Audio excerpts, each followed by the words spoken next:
Have many unanswered questions about what happened the night that a Gila River police officer and a local woman were shot and killed.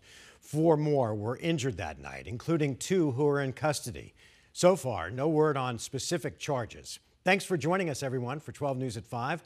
I'm Mark Curtis. And I'm Kariba Devine. 12 News journalist Gabriela Becerra is in studio with how criminal investigations differ on tribal land. Gabby? Well, Mark Kribe, I spoke with an expert who says this is kind of a unique situation. Typically, charges associated with the killing of a person goes through district attorneys, but any possible charges in this case will likely be federal.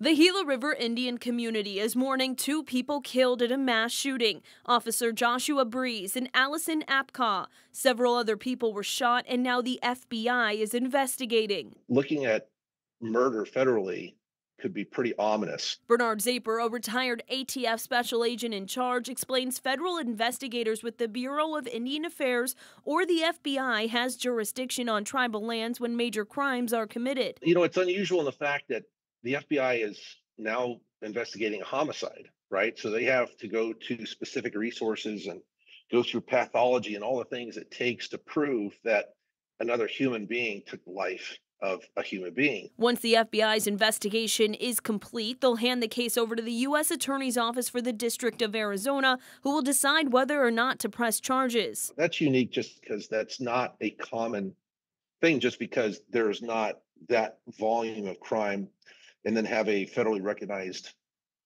Native American nation for that process to take place. But it happens. Chaotic video from that night doesn't show who fired shots, but we can hear multiple and see officers point their weapons. Zaper says if charges are filed in connection to the shooting, federal consequences can be more serious. Does not allow for early release or probation parole, and there is actually a federal death sentence as well. All right, Gabby, so what's the timeline for this? When can we expect updates on the investigation? Well, Kribe, we don't yet have a clear picture of who was shooting. We know dozens of people there, so investigators have a lot to go through. And if or when charges are filed, that's when information will be available to us. For now, reporting in studio, Gabriela Becerra, 12 News.